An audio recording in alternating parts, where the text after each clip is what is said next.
Queridos amigos, qué gusto permitirnos entrar una vez más a sus hogares.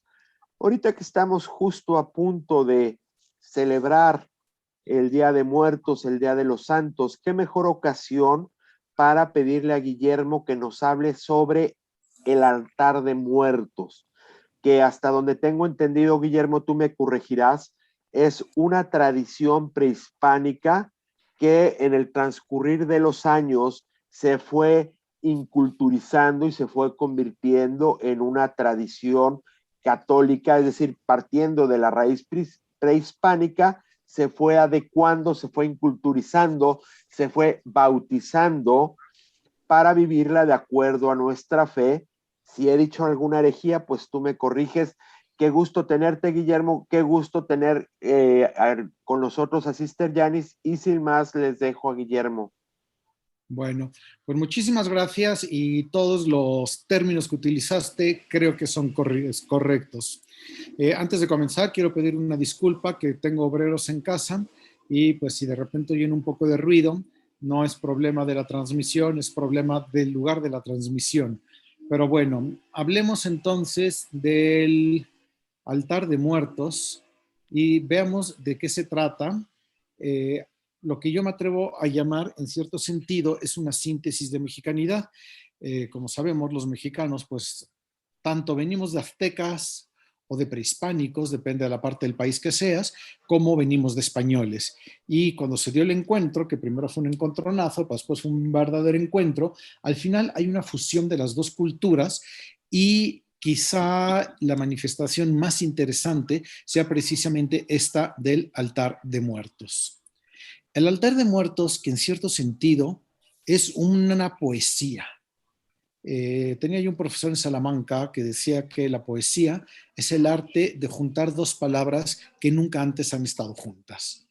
Y para el pueblo prehispánico no existía ni una palabra, casi diría yo ni un concepto para poesía. Para ellos, lo más bello, y piensen ustedes, por ejemplo, en la Virgen de Guadalupe comienza con el canto de las aves y termina con unas flores magníficas. Para el mundo prehispánico, lo más bello del mundo creado, de la naturaleza, era precisamente esto, las flores y el canto. Por eso, cuando decían algo es bello, que más bello no puede ser, decían esto es flor, esto es canto. Inxoxitl, incuicatl. Y de alguna manera, el altar de muertos es eso. Y no porque la muerte sea algo bello. La muerte, incluso para el cristianismo, pues es la consecuencia lógica del pecado original y, por supuesto, rudo. Y, por supuesto, nadie querría tener que pasar por ese trance por el que vamos a pasar todos. Hasta Cristo pasó por allí. Y sin embargo, aquí en México solemos celebrarlo con un sentido muy solemne, muy religioso, pero al mismo tiempo es festivo y podremos decir que es incluso jocoso. Y pues es una tarea difícil de entender la muerte, no es el tema, yo estoy hablando solo del altar, pero pues ese es el origen. En cierto sentido, es el símbolo plástico de la representación de esta festividad. En el pueblo prehispánico se celebraba en torno al mes de agosto-septiembre, y la fiesta de Todos los Santos en el mundo católico, pues es Todos los Santos el 1 de noviembre y los fieles difuntos el 2 de noviembre, y al final esa es la fecha que prevalece, aunque se pase de todas maneras. Ahora, es una manifestación tan única, tan importante, que desde el año 2003 la UNESCO lo considera Patrimonio de la Humanidad, lo cual pues es muy importante. Ahora, ¿cómo se veía la muerte desde la época prehispánica? Los orígenes de la tradición del Día de Muertos son anteriores a la llegada de los católicos, de los españoles, y dentro de la visión prehispánica, el acto de morir era el inicio del viaje hacia el Mictlán. Aquí pongo la palabra Mictlán o inframundo. Pensar que para el mundo prehispánico la realidad era un mundo plano y pues aquí vivimos los vivos, arriba viven los dioses y en el inframundo, en lo inferior, donde viene también la palabra infierno, viven los muertos. Y no lo dije mal. Viven los muertos. Los muertos viven una realidad distinta en ese sentido. Y el Mictlán se entendía como el reino de los muertos descarnados, inframundo, también se le llamaba Xiomoayan, que los españoles en términos generales tradujeron como infierno. Este viaje duraba 4 días y al llegar al destino, el viajero tenía que ofrecer obsequio a los señores del Mictlán, que son el señor Mictlantecutli y la señora Mictecacihuatl.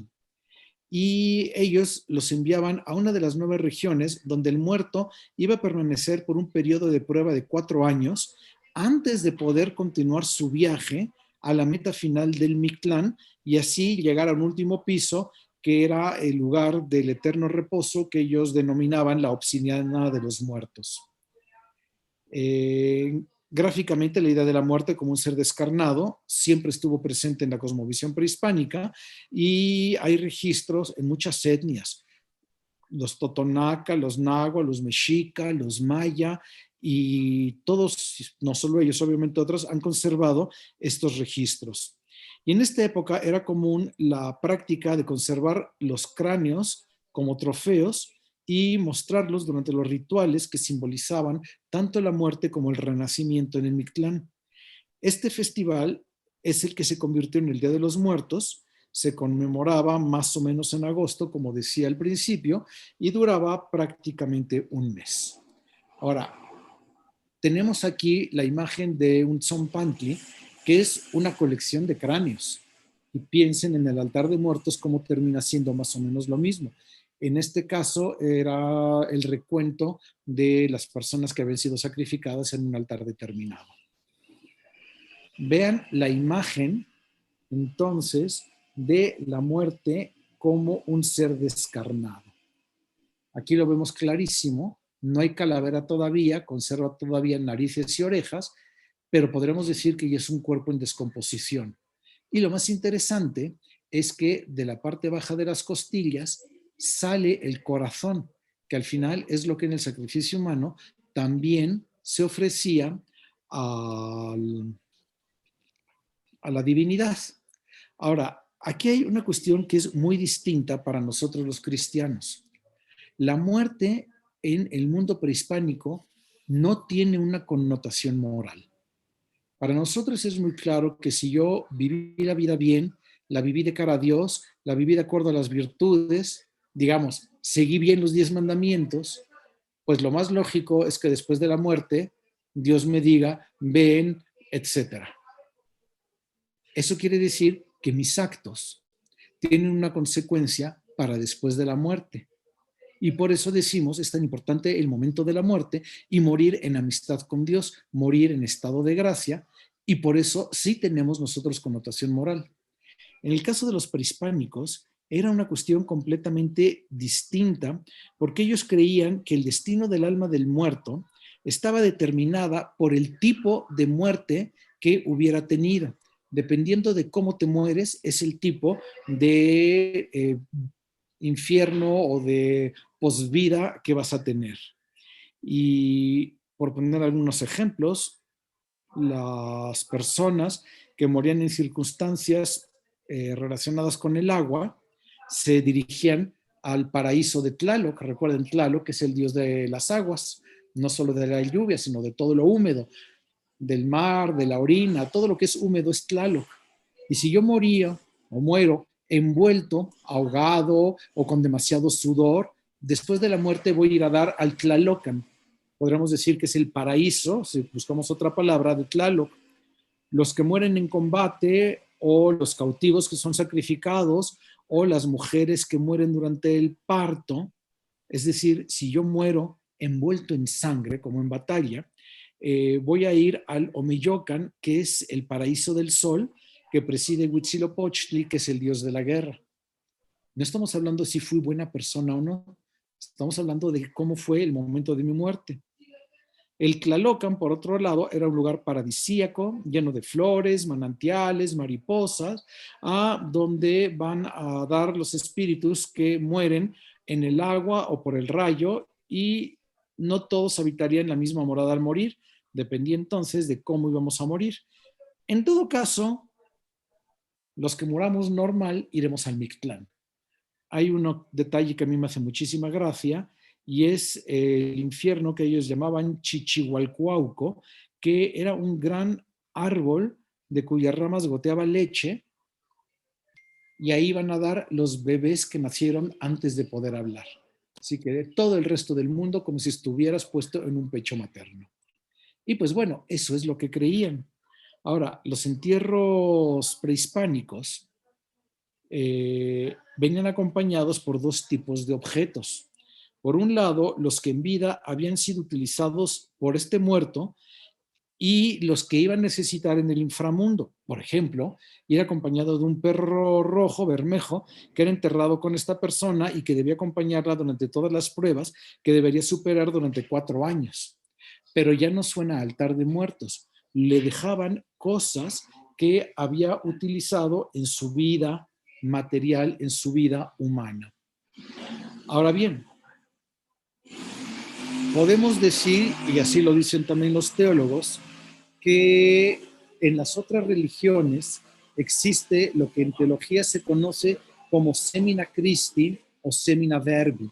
Es decir, quizá Dios no se reveló tanto como en el pueblo judío, que yo digo que con los judíos Dios se revela con descaro.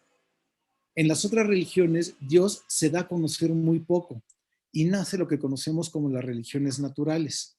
Sin embargo, también en las religiones naturales algo hay de verdad. Podríamos decir, como dice Santo Tomás de Aquino, que allí donde hay algo de verdad, obviamente lo inspiró el Espíritu Santo.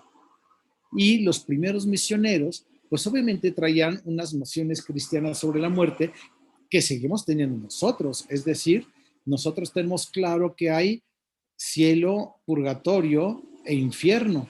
Es decir, si yo muero en un estado de gracia, derechito al cielo. Si muero en pecado venial y necesito purificación, purgatorio, que en cierto sentido es la sala de espera del cielo, y tú dices, si está en el purgatorio, al menos ya la hice. Este sí va a terminar. Pero si no muero en amistad con Dios, francamente muero en enemistad con Dios, pues sabemos que nos vamos al no cielo, que podemos llamar el infierno. Y eso ya sería tema de cualquier otra plática. De todas maneras, los primeros misioneros que llegaron y conocieron este tipo de festividad de los muertos y que efectivamente hacían una especie de altares para sus muertos y que efectivamente ponían nuevamente comida de la que le gustaba al muerto y sacaban los cráneos de los antepasados y los limpiaban y hacían como una reunión entre los antepasados, que a una mente europea le debe de sonar muy creepy. En el momento de que los misioneros lo vieron, dijeron, a ver, aquí hay una semina Christi que es muy rescatable. Ciertamente, la vida del buen cristiano es preparar la muerte. Yo sabré que tuve éxito como cristiano el día de mi muerte. Si yo llego al cielo es que viví bien mi vida. Y entonces, prepararnos para una buena muerte, encomendarnos a San José, patrono del buen morir, pues de alguna manera, dirías, es una forma de entender el cristianismo. El cristianismo es, podríamos decir que la vida para el cristiano es el tiempo que Dios me da para merecerlo. Y si aquí vieron que ya había cierto culto a la idea de la muerte, dijeron, pues no vamos a desperdiciar una oportunidad que ya nos abre, de alguna manera, una puerta para el mensaje cristiano. Lo que tenemos que hacer entonces es establecer estos altares de muertos, pero bajo una óptica cristiana. Y pongo el ejemplo más claro, y son estas calaveras de azúcar que todos en México conocemos. No sé si en Estados Unidos ya también las fabriquen los migrantes que tenemos allá. Son muy interesantes, las hay desde tamaño de mi cabeza hasta unas pequeñitas. Cuando yo era niño les poníamos además aquí el nombre de una persona y era toda una atención que te regalaran una calavera que dijera Guillermo.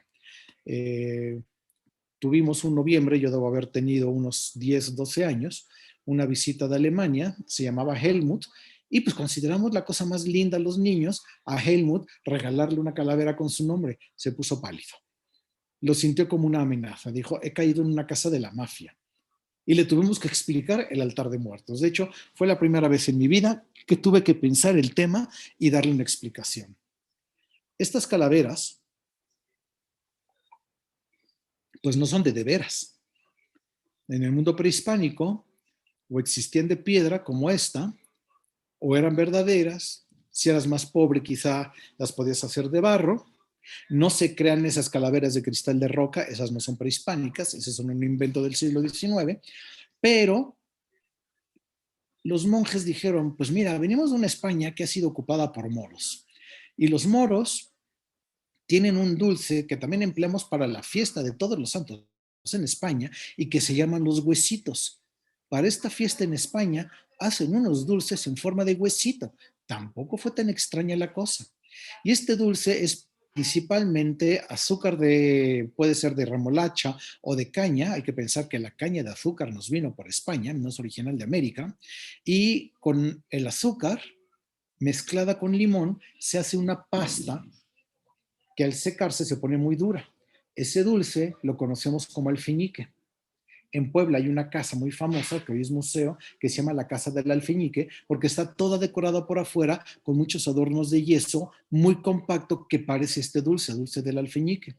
Y actualmente Toluca es el principal productor de alfeñique. Pues bueno, con esta pasta de dulce y limón, decidieron hacer estas figuras de calaveras. Una calavera en esta fotografía que pongo yo, ya muy barroca, ya muy decorada. Pero la idea es que para el cristiano, la muerte no deja de ser algo amargo, como el limón. Pero si tú mueres de cara a Dios, al mismo tiempo es dulce.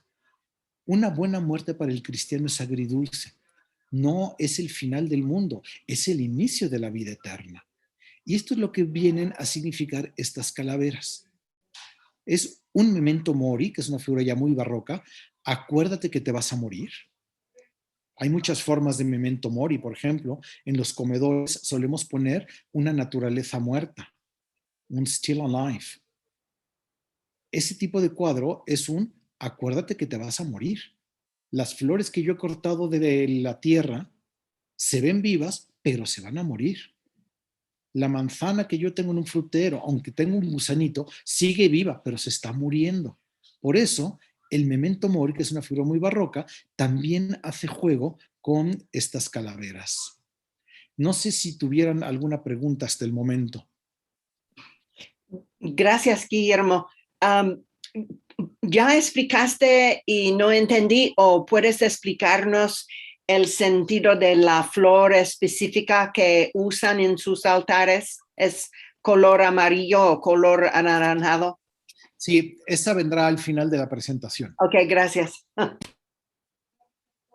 Ahora, pensemos, por otro lado, que México es un país pluricultural y pluriétnico. Es decir, no sé cuántos pueblos prehispánicos había y sobreviven y encontramos, racialmente lo encontramos, en todo el país. Todavía hay gente que habla maya, quizá es la lengua precolombina que más se habla en la actualidad.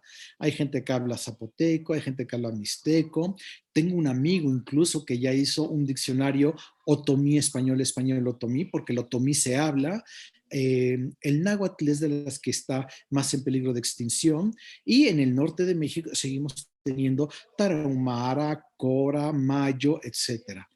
Y todo esto, de alguna manera, mezclado, mantenido unido por la axiología judeocristiana, es decir, por la fe católica y por el castellano que hablamos todos. En ese sentido, a lo largo del país, esta es una celebración que no va a tener un carácter homogéneo. Como yo soy chilango, yo voy a hablar de lo que se hace en el centro del país, pero hay variedades. Les cuento un detalle, Pedro, mi hermano, viene el domingo, precisamente, que es ya de Todos los Santos y a comer pan de muerto y chocolate. Vamos a servir chocolate de Oaxaca, pero él va a traer un pan de muerto que viene, me parece, de Guerrero, y el azúcar del pan lo mezclan con ceniza. Entonces dice, son panes negros. No los he visto. También he visto panes de muerto con azúcar rosa. Es decir, cada parte de México tiene su propia tradición particular. En la imagen, pues otra de esas calaveras, esta del Museo de Arte Popular en la Ciudad de México, y ya cristianizado el altar de muertos, como veremos, celebra la memoria de todos los santos, que es 1 de noviembre, y la memoria de los fieles difuntos. Ojo, todos y cada uno de los santos es un muerto bien muerto, solo que es un muerto que ya goza del cielo. Pero también los santos están en la espera de la resurrección, igual que estaremos todos y cada uno de nosotros. Y ya por tradiciones más específicas, en la época actual se ha hecho un cambio de fechas y hay quienes o lugares que comienzan con las festividades de los muertos desde el día 28 de octubre. Entonces, desde el 28 de octubre puedes encontrar altares montados y el 28 de octubre se destina principalmente a quienes murieron de manera trágica, digamos un accidente de coche, se cayó de la azotea, estaba en las Torres Gemelas, o que definitivamente y de plano fueron asesinados, que pues también es un dato real de todas las culturas y particularmente del México en la actualidad. El 30 de octubre se hacen altares muy, muy blancos, como el que está en la fotografía, para los accidentados de Xochimilco, el que acabamos de ver, y el 30 de octubre para los niños que murieron sin haber sido bautizados. Se les llama limbitos, aunque la idea del limbo es una imagen que, gracias a Dios, Papa Benedicto XVI dijo no existe. Pero como se creía antes en el limbo, que es a donde van los niños que no fueron bautizados, pues se les hacía su altar a los limbitos. Luego tenemos el 31 de octubre, que es dedicado a los niños difuntos, niños que sí fueron bautizados, pero que no llegaron a la edad adulta. Aquí, por ejemplo, en esta fotografía, vemos claramente a la chica en su primera comunión. Y aquí vemos a un niño que parece también de primera comunión frente a una imagen del Cristo. Son nuevamente altares completamente blancos y dedicados a la niñez. Entonces son, así como decíamos, que se les ponían cosas de la vida ordinaria, pues normalmente se les ponen juguetes, que es lo que los niños más aprecian, más usan, y que si tú te pudieras llegar, a ver, les voy a contar una historia, que es muy triste, pero pues pasó. Mi mujer y yo fuimos un día a la villa, dejamos a los niños en la suegroteca, o sea, en casa de mis suegros, y cuando regresamos por la tarde, la casa había sido visitada por los amigos de lo ajeno. Y pues vimos toda la casa revuelta, todos los cajones abiertos. Juan debe haber tenido unos 6 años. Sí entiende la preocupación de los papás. Juanito fue inmediatamente a su cuarto y dijo, están todos mis juguetes, a mí no me robaron nada. Esa es la mentalidad de un niño. Eso es lo que aparece en un altar para los niños difuntos.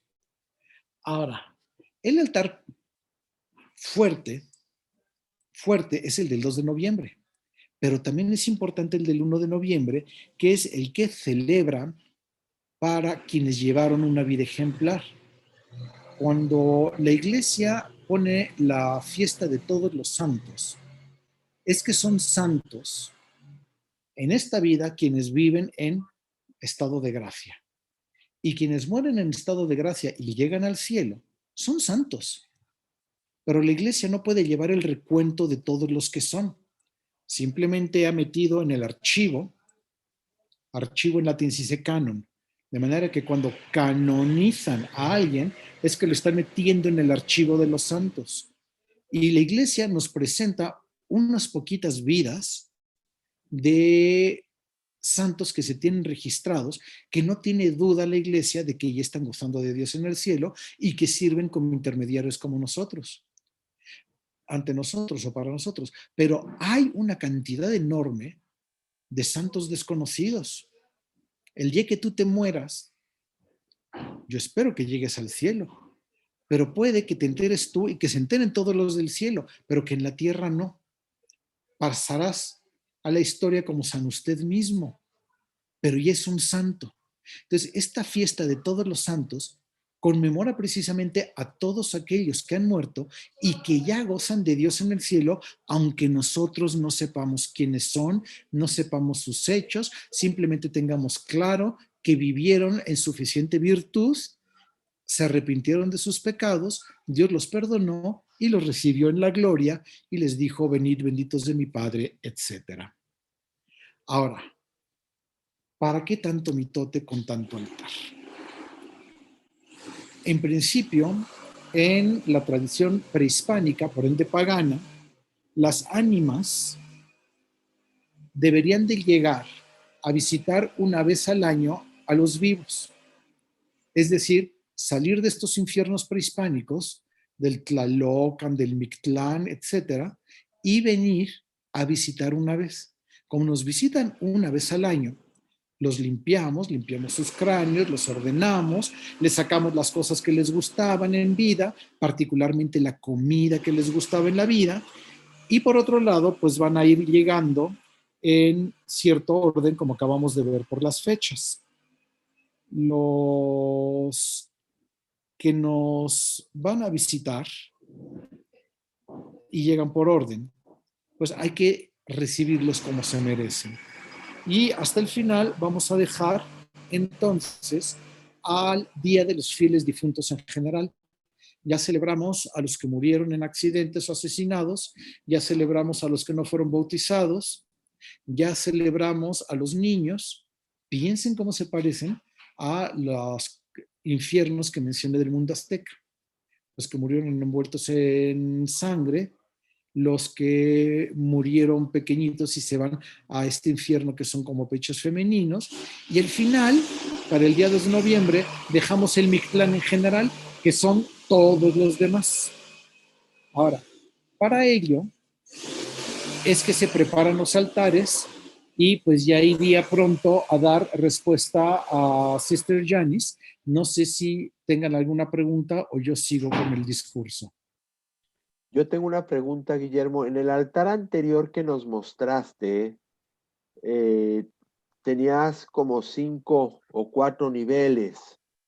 Cuando tú vas haciendo el altar de muertos, pones primero la parte de hasta abajo, que son los muertos del día 29, luego los del día 30, luego los del 31. Es decir, vas armando el altar de acuerdo al día, o simplemente es una forma práctica de cómo se festejan o cómo se recuerdan a cada uno de los... Me gusta tu forma de pensar, pero ni lo uno ni lo otro. Son altares distintos, altares independientes. Okay. Este es un altar que se erigió para accidentados en Tochimilco. Parece que el accidentado se llamaba José, murió en accidente y por el tipo de figuras que veo, me parece que fue un niño el que murió accidentado y entonces parecería que aquí están juntos el día 28 y el día 30. Este es un altar dedicado a un niño y el niño está aquí su retrato en el centro. No es que se le haya puesto niveles distintos. Este altar aquí es para niños difuntos, no por accidente, por enfermedad. Y tenemos aquí a 2 niños, no sé si sean hermanos, si sean primos, que hayan sido, pero está el altar dedicado a ellos 2 nada más. No es que hasta abajo hay un nivel y después otro. Lo que sí puede suceder es que para el día 31 esta sea la decoración y que para el día 2 se cambie la decoración y se aproveche la misma estructura.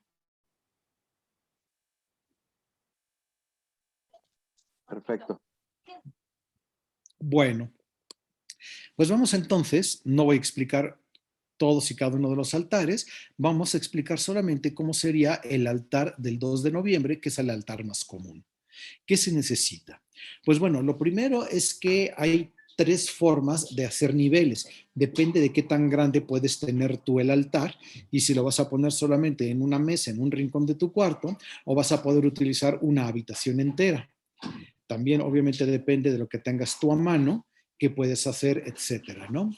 Entonces el altar más sencillo tendría solamente 2 niveles, que pudiera ser la mesa nivel 1 y encima ya poner una caja que se haga el siguiente nivel y ahí estarías representando el cielo y la tierra.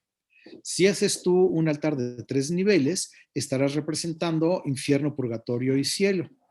Pero si haces el altar como Dios manda, tendría que ser de 7 niveles. Este altar que se ve que hubo en la Facultad de Medicina de la Universidad Autónoma de Chihuahua, en el campus de la ciudad de Parral, pues se ve que ahí tuvieron una como competencia de altares de muertos y pues la persona que hizo este altar sí estudió y sí lo hizo bien. Debe de tener 7 niveles. El nivel más alto para poner un santo o un Cristo. El siguiente nivel para poner el retrato es al nivel al que pertenecen propiamente las almas. El siguiente nivel debe de tener sal, ya veremos qué significa. El siguiente nivel tiene que tener pan, ya veremos qué significa. El siguiente nivel tiene que tener el alimento que le gustaba al muerto. Puede haber después fotografías de otros parientes en este nivel o recuerdos familiares. Y, perdón, lo estaba yo viendo al revés. ¿La cruz está hasta arriba? No, está hasta abajo. Vean que hay 2 cruces. La cruz cristiana y la cruz precolombina. Entonces, tratemos de ver de qué se tratan cada una de las piezas que ponemos en los distintos niveles. De entrada, vamos a contestarle a Sister Janice su pregunta. ¿Qué es esta flor? ¿Qué significa? ¿Y por qué tiene que tener ese color? Y ojo, no tiene nada que ver con Halloween. Halloween es una fiesta pagana de origen celta completamente distinta. Los antiguos prehispánicos, insisto, creían que aquí vivían los vivos, aquí vivían los dioses y aquí vivían los muertos. Y el sol, como dice la canción de Disney, sale para todos. Entonces, sale aquí por la mañana, se eleva y sube al mundo de los dioses, porque el sol ilumina el mundo de los dioses y el mundo de los vivos. Y por la tarde, el sol va a entrar al mundo de los muertos. Y para pasar del mundo de los vivos al mundo de los muertos, hay que morir. Entonces, el sol muere al caer la tarde y recorre durante la noche el mundo de los muertos y al día siguiente pues llega muerto aquí. Hay que darle un corazón humano para que tenga fuerza de subir y esta era más o menos la función del sol en el mundo prehispánico. Ahora, ¿de qué color se pone el sol al morir? Se pone naranjado. Y por eso el color de luto, había 2 colores de luto para los prehispánicos. El negro, porque las tumbas son oscuras, pero sobre todo el naranja. El naranja es el color de la muerte del sol. Y por eso la flor de cempasúchil son como pequeños soles. Es una flor que es casi esférica y es una flor naranjada, de un naranja muy fuerte, porque es color de muerte. Espero haberle contestado, hermana Janice. Muy, muy interesante. Qué visión tan linda tuvieron. Los santos, por supuesto, no son prehispánicos. El día 1 celebramos a todos los santos. Y aquí en México, el culto de los santos a veces incluso es malentendido. Yo digo que a veces se nos olvida la devoción a Dios por la devoción a algún santo. pero ciertamente desde la Nueva España se promovió el culto a los santos. Detalles muy interesantes, por ejemplo, en las casas novohispanas. Encima de la puerta principal solía ponerse la imagen del santo al que esa familia le tenía especial devoción. Era una cosa muy común en las casas novohispanas. Y si la casa era muy grande y hacía esquina en la calle, el santo se pone en un nicho sobre la esquina. Y tú puedes ir por cualquiera de las ciudades novohispanas y ahí tienes la cantidad de devociones. Santos muy populares en México, que vemos, por ejemplo, en este altar. Bueno, además de que han puesto a la Virgen de Guadalupe y a la Virgen del Carmen, se ve que esta familia les tiene especial devoción a la Virgen María en esas dos advocaciones. Tenemos una imagen del Cristo Negro, que es muy venerada en la Catedral de México. Tenemos a San Martín de Porres, muy popular en México. Tenemos a San José, para que se ponga muy contenta la Sister Janice, que es hermana de San José. Tenemos a San Martín de Tours, otro santo muy popular en México. Y no reconozco al último, si es San Roque o quién. Actualmente muy de moda está también San Charbel y sobre todo San Judas Tadeo. He reconocido aquí arriba una estatuita de San Judas Tadeo, aquí reconozco una imagen de San Miguel y pues no sé esta monja quién sea, si es Santa Gertrudis o quién. Pero también aparecerán imágenes de santos, con lo cual estamos diciendo, hay una mezcla de lo prehispánico, Cempasúchil y un santo. El sol que muere y el santo que es el que ha logrado la vida. Ven como si hay una fusión ya o una cristianización de la figura prehispánica. Después hay que representar a las ánimas del purgatorio. Este es quizá la fotografía que más me interesa de toda la presentación, porque pues yo puedo ir buscando fotografías y altares y etcétera, pero esta es una fotografía que tomó un conocido en casa de alguien, es decir, en un pueblito de México, y ahí vemos cómo armaron el altar. Se ve que es la recámara, se ve que al fondo está el ropero, se ven los dos espejos del ropero, y han utilizado el ropero como base para la sala más del purgatorio. La imagen se coloca para que en caso de que el espíritu del muerto se encuentre en el purgatorio, se pueda facilitar la salida del purgatorio. Para eso rezamos.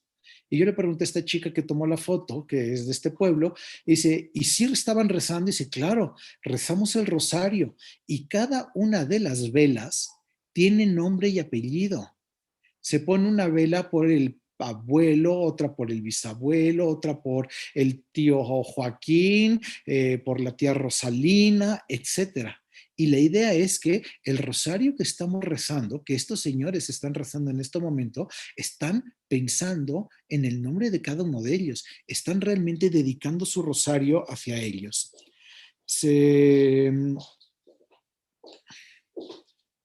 Esos son los motivos por el que aparecen tantas velas, porque representan cada vela en principio una persona.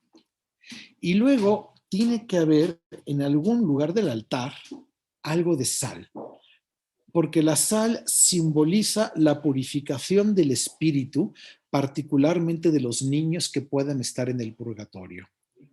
Y si vemos, hay muchos símbolos que se utilizan en varias religiones, particularmente fuego y agua son los símbolos más importantes incluso dentro de la liturgia católica, que es muy simbólica, pero la sal también entra, porque la sal nos ayuda a mantener, por ejemplo, la carne. Entonces, la sal, que era carísima y que es blanca, implica también purificación.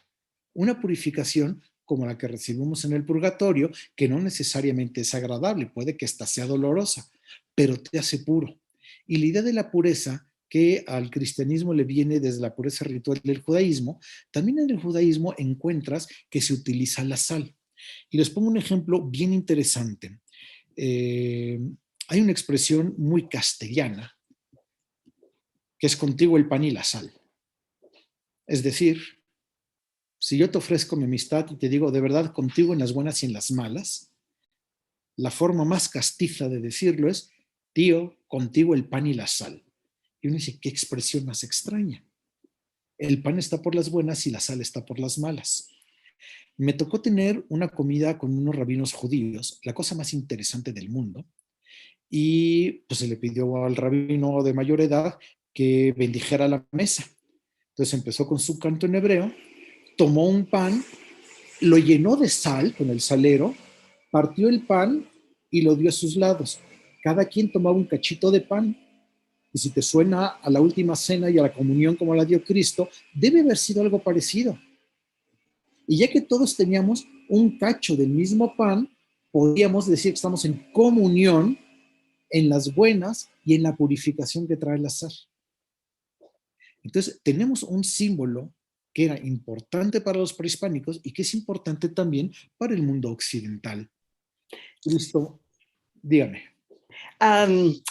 En Brasil, en Amazonas, asistí muchos velorios en casas y el individuo difunto estuvo puesto en una mesa con una tacita de sal en su pecho y velas prendidas.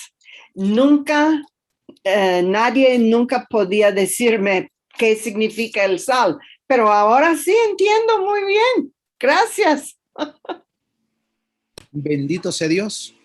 Tendré que apurarme porque veo que ya nos está comiendo el tiempo. El pan no es prehispánico. El mundo prehispánico tenía tortilla.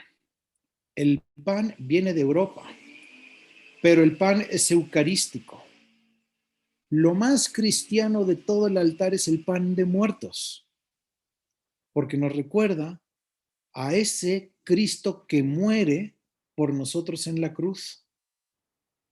Cada parte de México, cada región, tiene su propio pan de muertos. Los hay dulces, los hay salados, pero definitivamente es de origen español y fue agregado por los evangelizadores. Puede ser en forma de muertito, como en Pátzcuaro, o un domo redondo adornado con formas de huesos en alusión a la cruz, espolvoreado con azúcar, hecho con anís, y cada región del país tiene su propia forma de presentar tanto el altar en general como el pan en particular. El que está en la fotografía es el típico de la Ciudad de México, se perfuma con agua de rosas. En la ciudad de Puebla es como el pan de pulque, pero adornado con ajonjolí. En Tehuacán, en Puebla, se cubre con azúcar de color de rosa. Y como les dije, voy a probar este viernes el pan cubierto con azúcar negra porque está envuelta con ceniza. Y luego viene la comida. Ojo que la idea de ponerle comida a los muertos no es exclusiva del México prehispánico. Se sabe que también los etruscos enterraban a sus muertos con comida, por poner un ejemplo. Y pues la idea es que si el muerto te visita, pues hay que ponerle comida. El alimento tradicional es la comida que le gustaba al fallecido, que es el principal protagonista de ese altar, y también el alcohol que le gustara, el trago que le gustaba, y normalmente se ponen esos vasos pequeñitos que llamamos caballitos, que pueden tener o pulque, o mezcal, o tequila, que pues son los platos típicos de la bebida típica de México.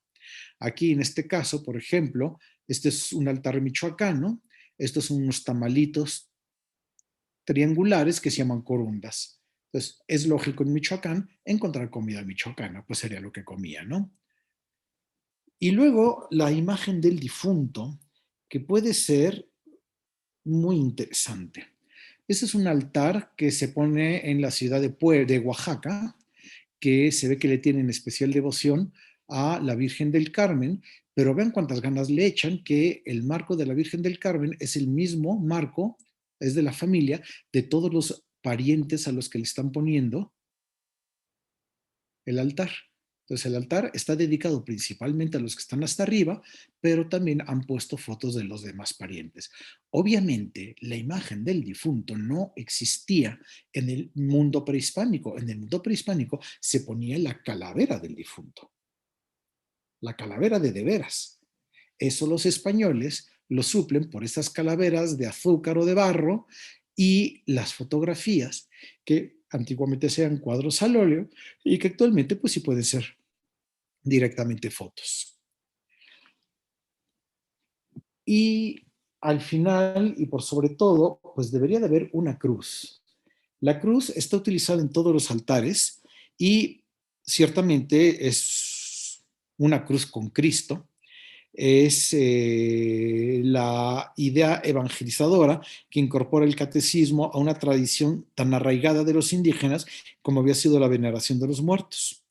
La cruz debe de ir en la parte superior del altar o a un lado de la imagen del difunto, pero también se puede poner en el suelo, frente al altar, y normalmente o son de sal o son de ceniza o se forman con cempasúchil, porque también hay una cruz prehispánica. Entonces, esta cruz que vemos en la imagen arriba, obviamente es una cruz cristiana, de lo más normal.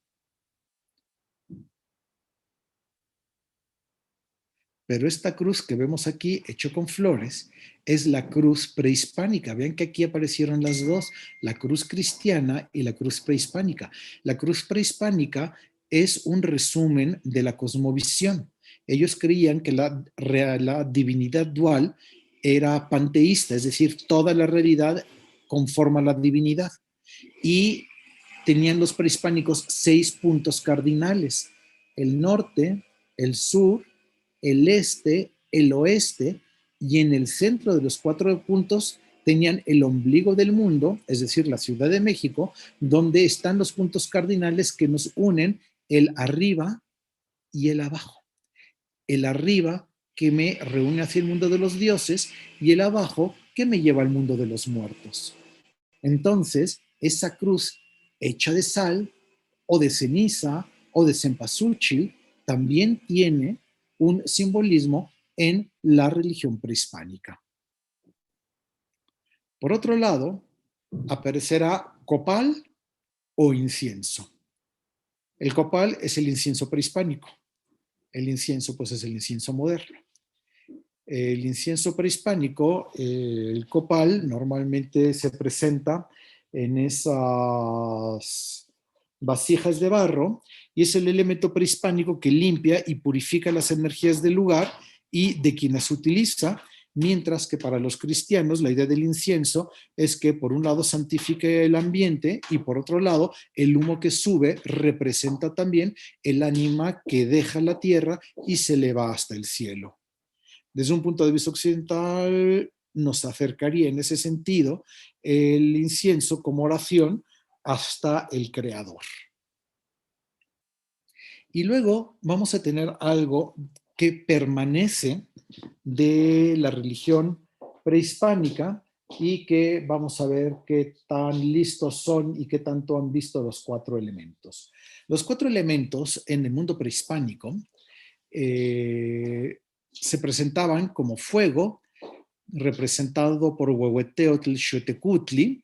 Huehueteotl es el más anciano de los dioses, Teotl es dios y Huehuetl es anciano. De hecho, el árbol más antiguo, según ellos, era el ciprés que llamamos en México ahuehuete, por eso.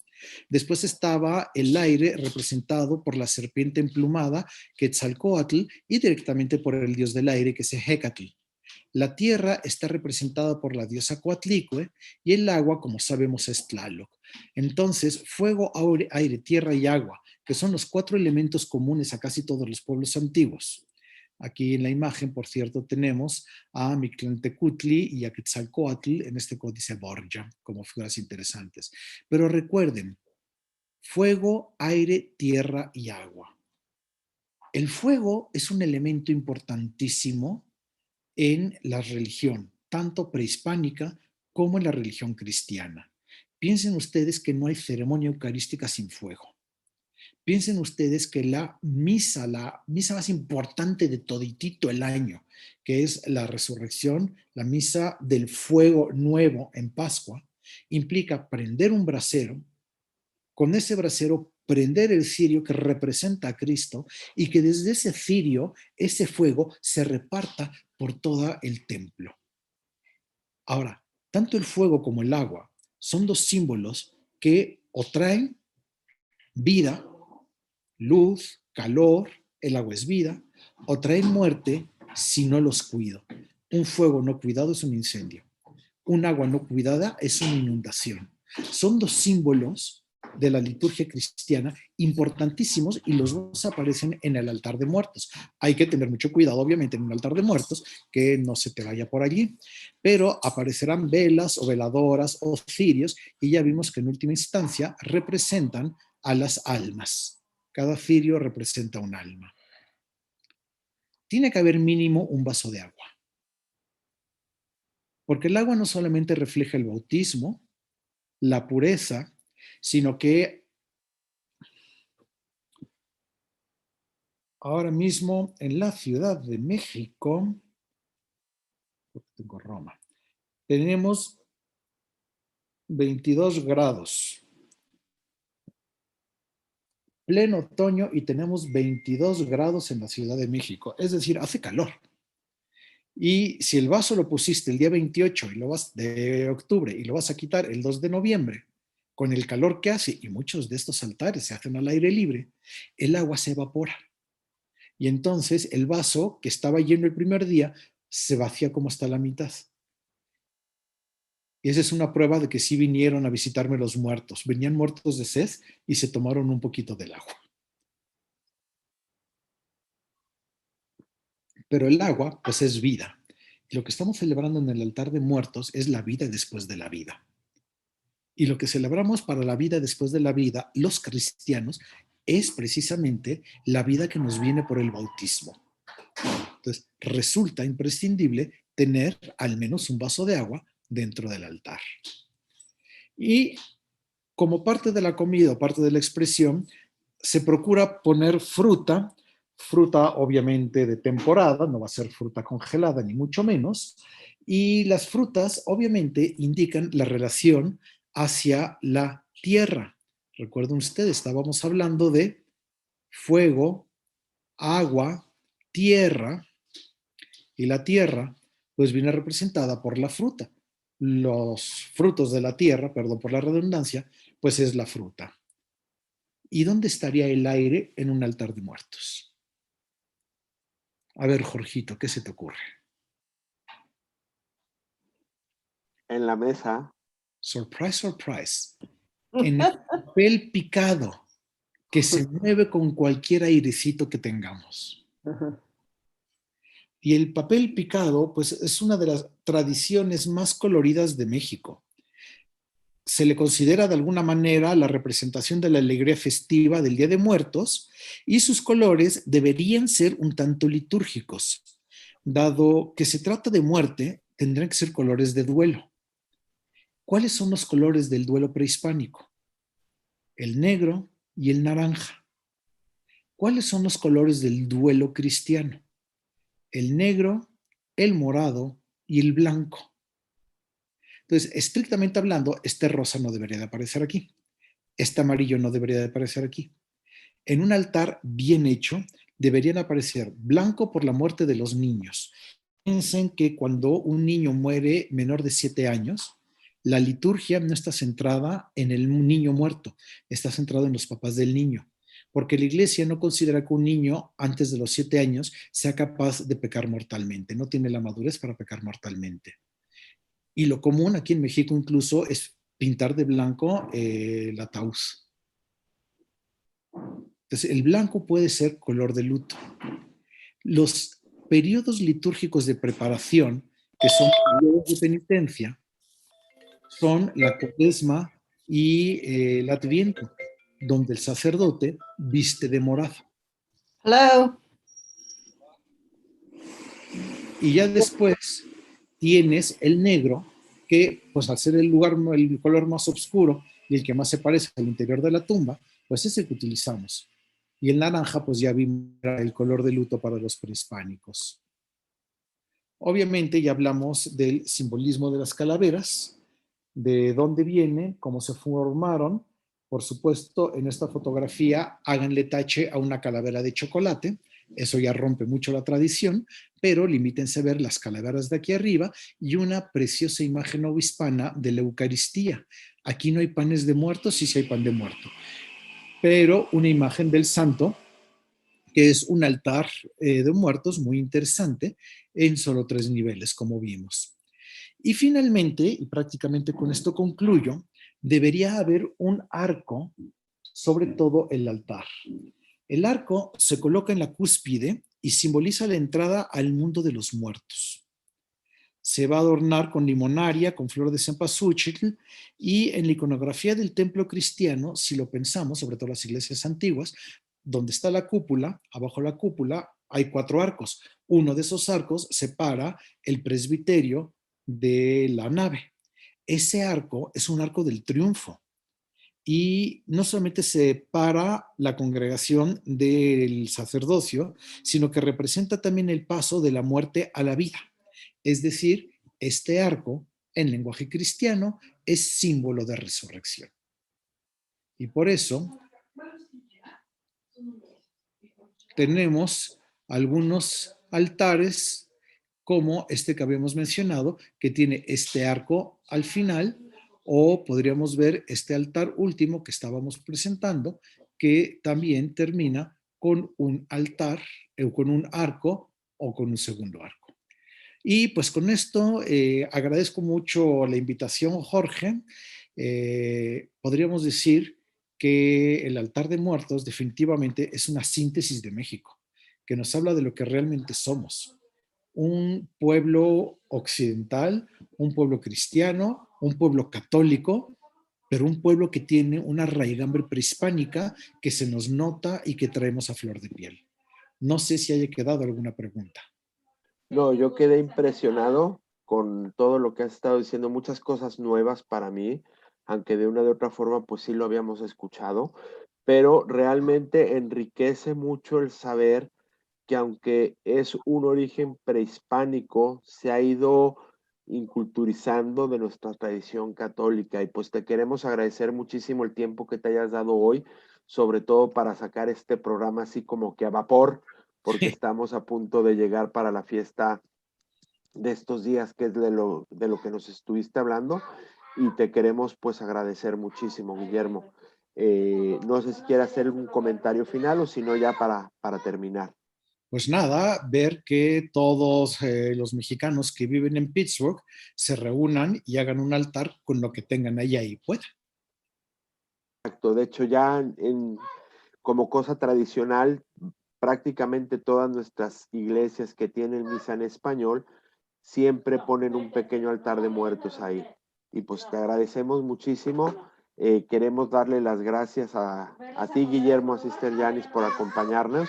Perdón por el ruido, están emocionados. Y pues agradecerles muchísimo y que Dios los bendiga.